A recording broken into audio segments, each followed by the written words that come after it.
Olá, tudo bem?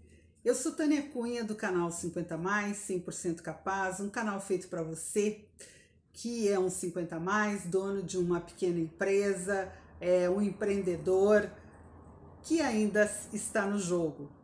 E aliás, por favor, empreendedores e donos de pequenos negócios, onde vocês estão? Deixa seu like, deixa seu comentário para que a gente possa desenvolver esse canal como uma coisa útil aí para as pequenas empresas. E como diz aí a capa do vídeo de hoje, como a venda recorrente nos pequenos negócios pode dar saltos de efetividade. O tema ele é amplo e hoje vamos a mais uma esfera da venda recorrente, né? Mas ele está relacionado ao último vídeo, o card está aqui em cima, que falou sobre a possibilidade de você ter um canal de vendas interno, certo? E aqui vamos abordar a venda recorrente como um processo da venda em si e não como pagamento recorrente.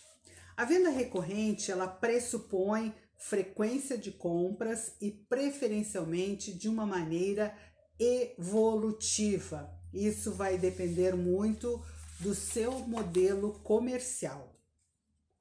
Com intensidades diferentes, esse perfil de cliente ele precisa comprar determinados produtos e determinados serviços, então que seja de você aí. Quais são as características então da venda recorrente? Cada vídeo a gente vai colocando mais características. O consumo ele é previsível, né? Ou seja, o cliente ele vai precisar daqueles itens. A evolução da esteira de produtos ela é administrável com com esse perfil de clientes, previsão de receitas, gestão de estoque, se for o caso, previsão de novas compras, negociações com fornecedores é muito importante, gestão da comunicação, gestão da carteira de clientes, personalização, desenvolvimento de novos nichos e subnichos, conhecimento pontual, diferencial competitivo, evolução da qualidade, enfim, são vários aspectos que você consegue trazer. Na primeira live do canal, direi a vocês a data logo em seguida, vamos entrar no detalhe dessas características com alguns exemplos práticos, todos baseados na minha experiência no food service. Vamos às variáveis internas, então. As variáveis internas, elas podem influenciar de forma muito importante na venda recorrente. Por exemplo, e aí se a gente for fazer uma avaliação que temos que ter cuidado, é com o desalinhamento comercial, que pode ser em função de um atendimento reativo, os profissionais que estão lidando com esses clientes não terem conhecimento antecipado sobre o cliente, sobre a concorrência, sobre o mercado que estão inseridos, sobre os produtos substitutos. É um perfil mais de quem só tira pedidos, que hoje não é mais possível trabalhar assim. E as variáveis externas são essas, por exemplo, como estamos passando esse evento sanitário, eventos econômicos, leis, decretos, inovações, né, que impulsionam alguma obsolescência de produtos. E a venda recorrente ela pode ser de produtos como alimentos, bebidas, suprimentos, né, como máquina, como impressoras, por exemplo, com cartuchos. Serviços podem ser manutenção predial, elevadores, gás, luz, internet, TV a cabo, serviços de segurança, assinaturas, stream, conteúdos, né? Temos aí Netflix, que é o mais famoso, podcast, educação, que hoje as pessoas, a maioria, estuda através da internet, viagens, ainda que esse mercado está um pouco ainda travado, mas agora está fazendo promoções aí fantásticas para uma viagem futura.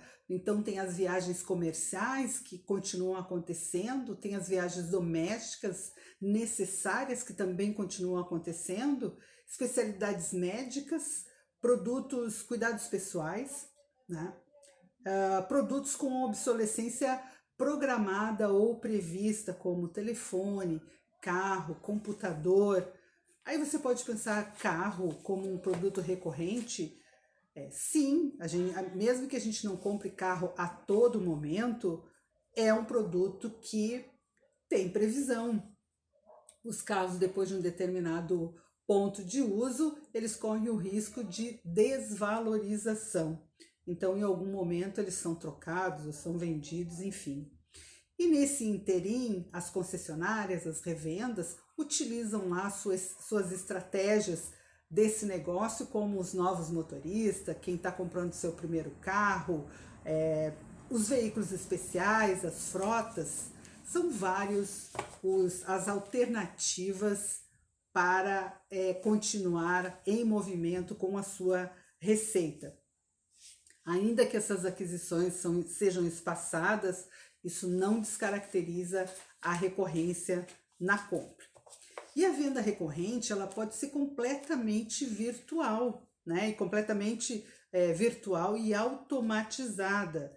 E eu quero trazer aqui um exemplo para vocês, que é da Amazon, que tem um programa chamado Programa Me Poupe.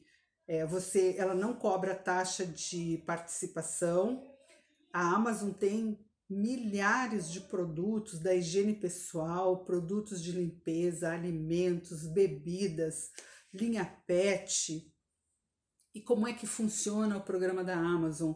As entregas são agendadas, são mensais até semestrais, tem desconto de 10%, frete grátis a partir da segunda entrega e o cliente Prime não paga frete na primeira entrega.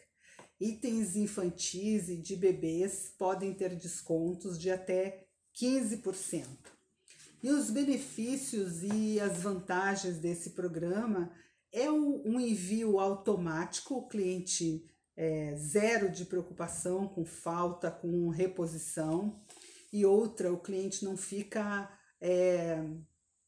sem opção. A qualquer momento, né?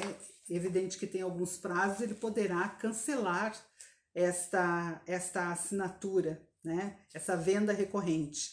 A palavra de ordem é a que eu tenho dito aqui em todos os vídeos: conveniência. O que diz, inclusive, a líder de consumíveis da Amazon, a Melina Yoshi, que está dentro da conveniência, né? Os clientes querem alguém que cuide do operacional, da parte chata, digamos assim, e tenham realmente, não tenham que se preocupar, aliás, com essas questões, e enquanto estiverem em casa, possam se dedicar a convivência familiar, por exemplo. E fora a facilidade, você pede 3, 4 dias depois, dependendo até antes, você vai receber praticamente imediatamente essas mercadorias. E uma outra facilidade também importante que está envolvida com a experiência do usuário, você simplesmente entra na área de produtos, quando faz as opções do seu produto, a sua quantidade, tem lá um botão para optar pela venda recorrente, o prazo dessa venda, a frequência que esses produtos devem ser entregues. Então é tudo muito fácil. E ainda que é uma coisa bem legal, o cliente recebe um e-mail antes, né, de receber os produtos. Ele vai receber um e-mail lembrando da compra, dos prazos combinados, do valor, da forma de cobrança, para que tudo fique muito claro. A essência do programa é comodidade, variedade e diferencial no atendimento para aquele cliente que ficar mais tempo ligado àquela empresa. A Amazon é uma grande organização com muitos públicos e tudo acontece de maneira automatizada e está tudo certo. O fato de ser automatizado não é um processo que o cliente fica jogado sem ter a quem recorrer. Pode ser que em 2022, se Deus quiser, estejamos lá todos em condições de ter alcance a esses investimentos e partir para essa automatização, pelo menos em alguns momentos que é importante, é interessante para todos os negócios. Enquanto isso não acontece, precisamos definir qual é a proposta do seu negócio, qual é o perfil dos seus clientes, qual é o tipo de relação que você tem com os seus clientes, se essa compra ela é um tipo de compra que entra nas características da venda recorrente e se é possível, né? Vamos supor no caso da automatização, automatizar do começo ao fim sem a interferência humana, como a Amazon e outras tantas empresas. Quem pode fazer essa avaliação é o dono de cada negócio, né?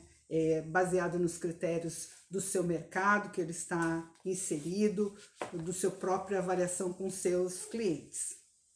Eu vou dar um exemplo de varejo, né, num mercado que eu estive na semana passada. Essas minhas visitas, elas têm sido para construir as informações desse canal, porque nada como vivenciar, né? Porque a gente pode tirar informações de todos os lugares, mas se você vivenciar, isso fica muito legal, sabe? Só reforça aquilo que a gente já tem como um entendimento. Então, é uma franquia de um porte médio de mercado que abriu num bairro de público B, né? Está rodeada de condomínios, são poucas empresas, pelo menos naquele perímetro, então o forte são as pessoas físicas, né? A loja é muito bacana, atraente, é um ambiente super limpo, itens Covid tudo certo, segurança, organização das mercadorias, inclusive muito semelhante a um mercado de referência de público AB. O setor de padaria tinha uma espécie de imã pela beleza, pela variedade dos salgadinhos e dos doces. Não tinha como não ir até lá, impossível.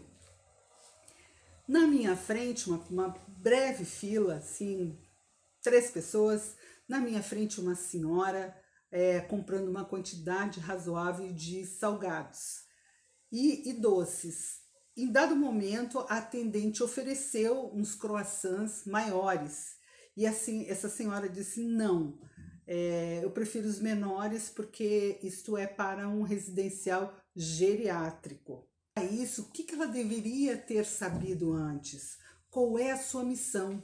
Eu acho muito importante que núcleos, que setores, que mesmo que seja um, dois, mesmo que seja uma única pessoa, que a pessoa construa junto com o seu gestor, junto com o dono dessa empresa, construa esse entendimento de missão.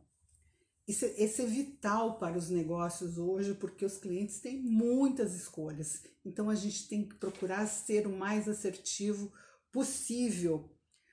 O que é explicar para essa atendente o que é uma venda recorrente, ou seja, que é importante que aquele cliente que entrou volte a comprar novamente. Que todo aquele funcionamento, que todos aqueles produtos, eles estão ali dentro da loja em função desta possibilidade, desta previsibilidade, desse desejo de que fato os clientes retornem outra vez. Que aquele setor de padaria ele representa X% da venda da loja, né? Ainda que tem custo de pessoas, que tem custos de operacional, que tem custo de equipamentos, ainda que os produtos sejam terceirizados. Quais os diferenciais daqueles salgadinhos, se a massa é feita com, sei lá, com produto X, que deixa mais sequinho, os produtos não são, e de fato não são gordurosos. Na passividade, a loja, no final do dia, ela apenas vai computar a venda, as sobras, e se houve algum evento grave ou algo muito significativo. No atendimento, na postura ativa, o oferecimento vai estar presente. Então, se ela for técnica, for simpática ao mesmo tempo, no final do dia ela pode entregar não só isso, mas como os dados, não só como a quantidade de produtos vendidos, os tipos de itens vendidos, mas os dados captados neste setor de padaria, como um cliente comentou que era necessário, seria interessante termos produtos sem glúten, um outro comentou que, quem sabe, alguns produtos dietéticos, ou enfim, um aplicativo para fazer compras. Eu acho que esse setor pede uma cota pequena de degustação. A degustação ali ia ser um promotor sozinho, um outro vendedor, né? A possibilidade de degustar, porque os produtos realmente são muito bons e se você prova, você vai comprar.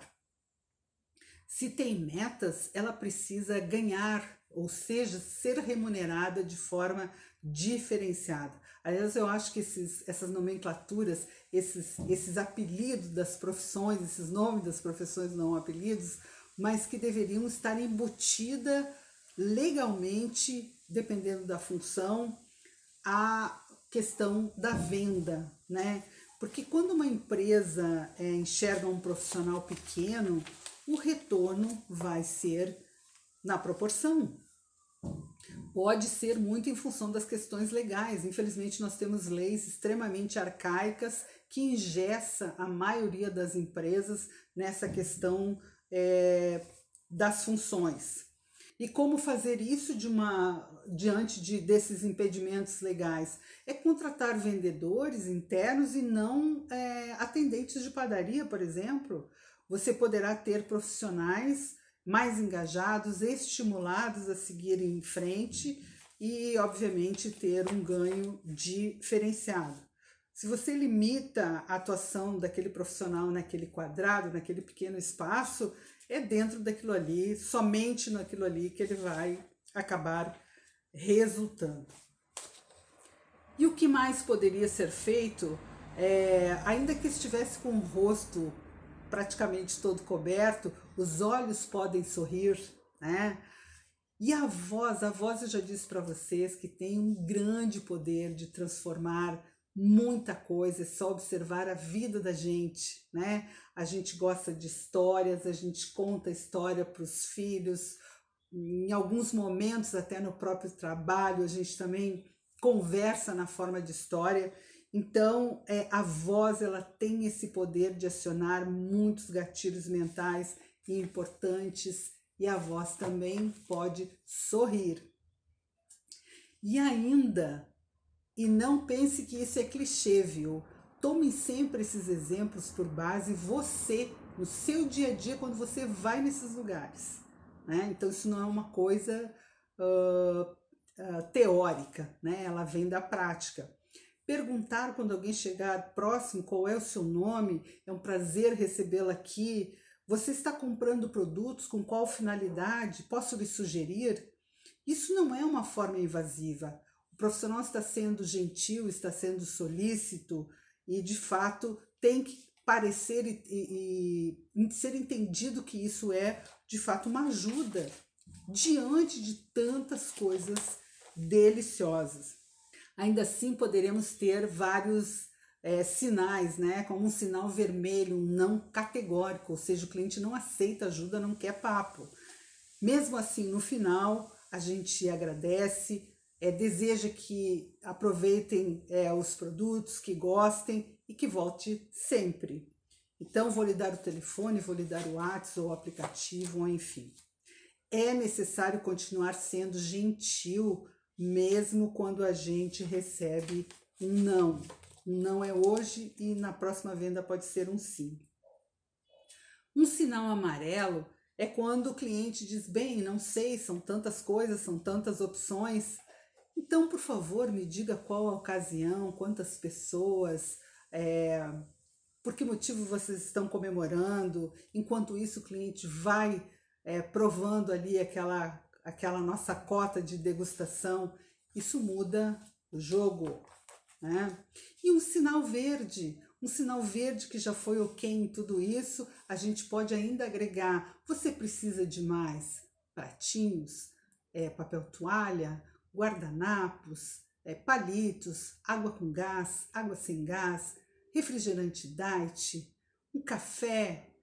Enfim, a gente vai sabendo do evento, vai vindo à memória todas as coisas, como uma memória fotográfica naquele momento, todas as coisas que a gente usa em um evento pequeno ou grande, enfim, que a gente comemora. Isso, sabendo da essência da nossa atividade, o resto começa a fluir naturalmente.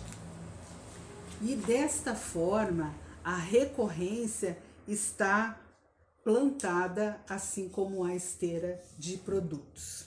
E vejam, é dentro da simplicidade que os grandes resultados começam a nascer. E eu, particularmente, ainda queria um lava-roupas de 5 litros, porém só tinha de 2. Mas não tinha ninguém que eu pudesse... Eu gostaria de ter falado para alguém que isso é importante ter, pode ter sido uma falta temporária, enfim, mas eu não encontrei ninguém. Claro que todas as pessoas estavam super bem alinhadas com seus uniformes, eu poderia demonstrar, desculpem, demonstrava uma educação, eu poderia ter chegado em qualquer um deles e eles iam me ouvir gentilmente, iam me dizer, ok, vamos passar para o nosso gerente. Quando que alguém ia me ligar, ia me dar um retorno se ninguém ficou com nenhum dado meu? Então, isso é aquelas coisas que a gente já sabe que não vai receber retorno nenhum. E o ideal é que isso fosse feito para que a minha próxima ida a este mercado já tivesse tudo ok, né? Esse seria o motivo, seria a deixa para mim voltar outra vez. Você encontrou tudo que procurava? Isto funciona e é muito importante. Poderia ter sido no caixa, poderia ter sido na hora da saída, não sei, em algum lugar, se não para todo mundo, o máximo de pessoas possível. Aí você pode perguntar, mas então, essa ideia da padaria, se eu fizer isso para padaria, um vendedor, eu vou ter que colocar os outros profissionais também na mesma condição. Sim e não, mas eu diria sim, vire-se. Aí já passa a ser uma questão extremamente pontual. Se cada negócio ele justificar o seu investimento, justificar a sua mudança no sentido de rentabilidade, lucratividade, satisfação do cliente, por que não fazer? O que vai definir é isso, o valor, o custo dos produtos versus o investimento daquela situação, seria o custo de satisfação desses clientes. Então, você tem que colocar tudo numa balança e fazer contas. Não é porque ninguém está fazendo ou tenha feito que você não possa pensar em fazer. Isso é necessário porque, e coincidentemente, e a gente vai percebendo isso com muita clareza, nesta mesma avenida tem outros 2 mercados que um dia foram detentores da clientela do lugar e aos poucos vem perdendo terreno para quem está focado no atendimento. Esse que abriu, apesar dessas deficiências, é infinitamente superior aos outros 2. E mais umas quadras adiante vai entrar um outro imensamente gigante, que também vai ter lá, vai dar seu trabalho, a sua dor de cabeça. Voltando a tamanhos menores, se você é um empreendedor e comercializa bolos, por exemplo, se vende bolos, você está vendendo bolos para qual ocasião? Ou quais ocasiões? Qual a possibilidade de você vender novamente esses bolos? Quem poderia comprar mais os seus bolos, além das pessoas físicas, dos eventos pontuais? Que tal começar a criar bolos temáticos? Então, começa a aflorar a criatividade quando você conversa com seus clientes. É dali que saem as ideias, né? E que ficam mais ajustadas. Na venda recorrente no B2B, né? Antes estávamos no B2C, a forma de chegar nos seus clientes com seus produtos e serviços pode ser através do seu site, das suas redes sociais, do seu e-commerce, dos seus vendedores externos e do seu canal de vendas interno, que é uma outra proposta de conversa aqui do canal. E aí perceba que canal de vendas interno não exclui, conforme eu falei nos vídeos anteriores, não exclui nada, só agrega. O âmago de tudo isso, o ponto-chave, é a descentralização dos recursos e dos formatos de atuação. Se você tem um impedimento de uma forma, você tem a outra. Se você tem, sei lá, uma crise numa determinada ponta, você tem a outra. O importante é não centralizar as questões, porque se dá um problema, acaba com você de uma única vez. Então, o que falamos aqui é transformar atuações simples em atuações que, na verdade, são importantes e trazer os profissionais para dentro do negócio, para a representatividade deles no negócio. Observe que ainda não falamos aqui no canal de vendas, onde a principal ferramenta é o telefone, associado, claro, a e-mail, WhatsApp, Skype e outras tantas que tem por aí. O fato aqui que nós falávamos é na postura ativa que devem ter os profissionais de uma empresa vendedora.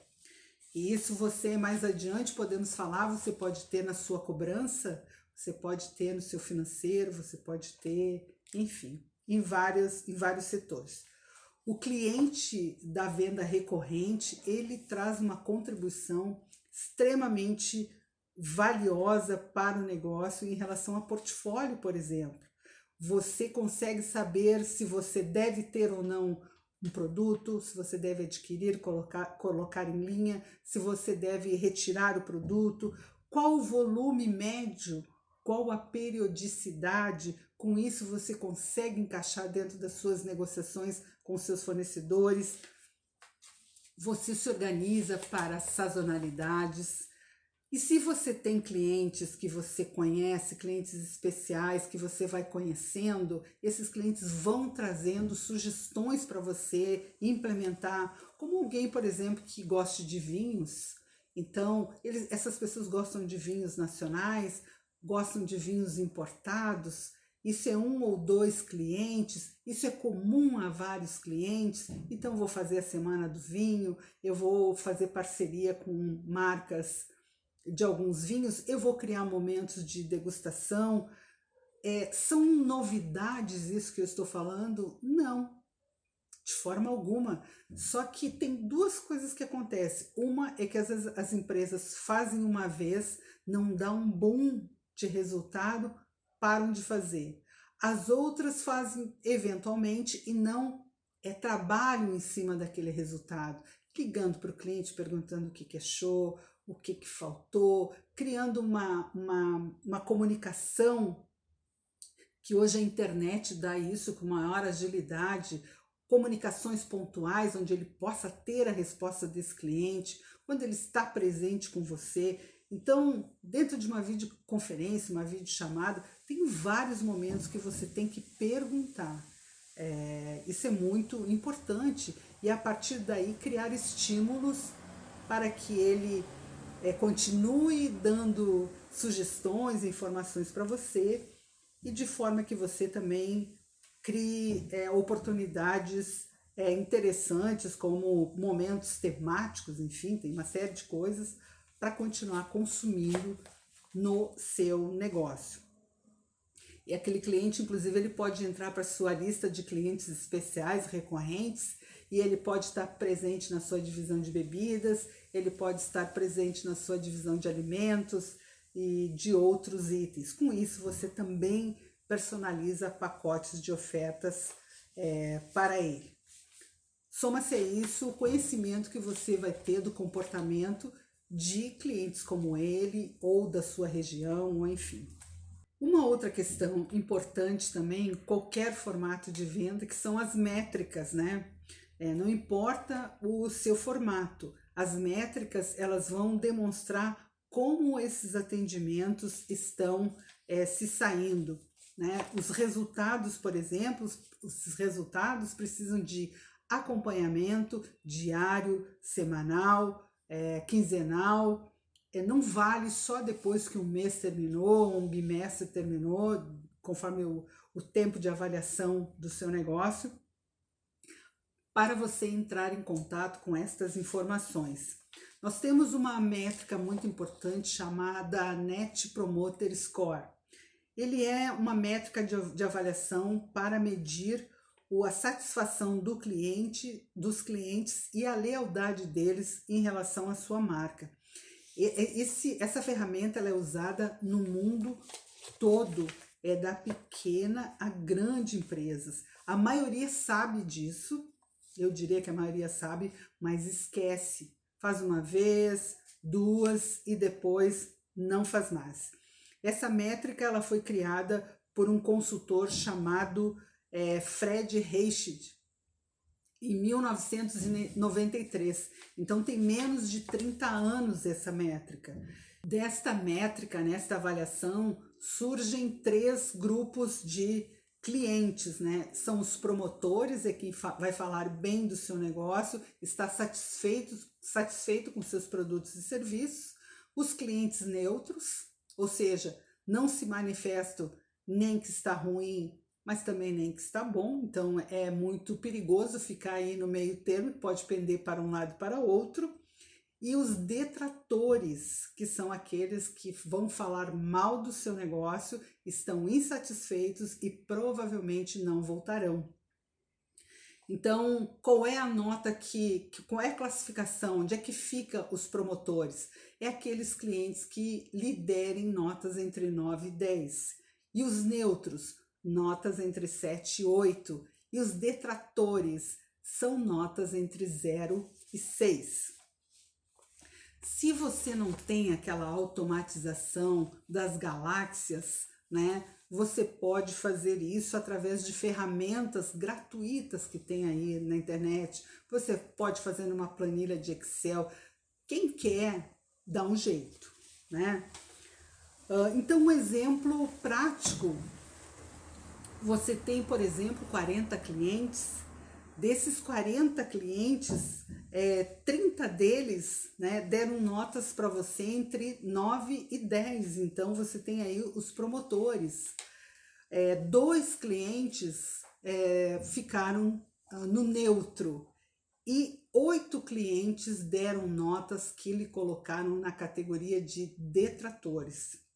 Então, nós temos aí 75% das respostas foram de promotores, 5% de neutros, 20% de detratores. Fechamos aí a conta dos 100%.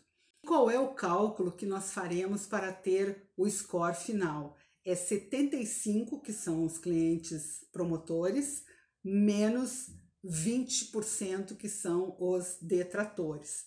Só que nessa métrica técnica é não colocar em percentual, então seria 75 menos 20, então você ficou, o seu score final ficou em 50.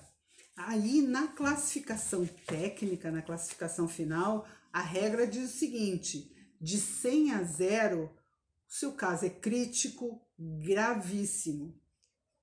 De 1 a 50, há muito que melhorar ainda. De 51 a 75 é um nível satisfatório de qualidade. E entre 76 e 100, você está num padrão de excelência. Qualquer um dos resultados é possível usá-los para ficar melhor ou para corrigir questões importantes.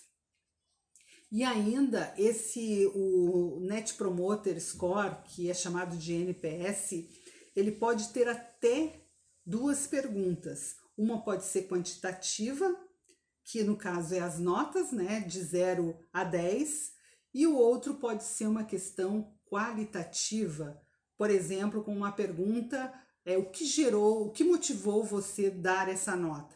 Aí um cliente pode falar um pouco mais e lhe dar um pouco mais de detalhes, o que seria ótimo. E aqui ele pode colocar eventos importantes, coisas que você pode corrigir imediatamente, sem precisar esperar por um momento grandioso aí. O interessante é que essa pesquisa ela é aplicável, não é aplicável somente para o setor de vendas, e sim para todos os setores. Afinal, uma empresa vendedora, os comportamentos que refletem na venda estão em todos os setores, não só na hora de vender. É um erro, às vezes, as empresas pensarem: estamos dependendo da venda apenas, somente vendendo mais é que vamos conseguir passar aí os nossos desafios. A venda está ruim. Ok, a venda tem o principal papel, mas a venda só acontece porque há outros setores envolvidos, outras pessoas estão interligadas. Nessa questão, às vezes alguns até optam por não colocar essa pergunta qualitativa, onde ele pode expressar alguma informação maior, com medo que às vezes o cliente entenda que é muita pergunta ou ele não tem tempo e acaba por não respondendo nada. Ficam apenas nos números. Mas os números somente já são indicadores super importantes. É super simples de aplicar, mas é preciso então aqui reiterando que é a frequência, falar às pessoas, explicar o valor dessa pesquisa, que não é uma pesquisa qualquer, e comunicar esses resultados. Porque às vezes as empresas gastam uma grana fazendo pesquisas, fazendo 1000 coisas, porém é decidido em 4 paredes e ninguém mais sabe o que aconteceu, o que é para fazer, por que estamos fazendo, o que estamos pretendendo com aquilo. Então, é muito triste. Na segunda parte desse vídeo, nós vamos falar sobre a venda recorrente apoiado por canais de vendas internos via telefone, smartphone e outras tantas ferramentas. Então, esse foi o nosso papo de hoje. Se fez sentido para você, deixa seu comentário, deixa seu like, deixa a sua sugestão de o que você gostaria de ver aqui no canal e se coloque, se apresente. Eu acredito que a gente só consegue ser melhor ou ser mais forte juntos. Então, nos vemos no próximo vídeo. Bons negócios aí para você, uma excelente semana e nos vemos no próximo vídeo. Um abraço.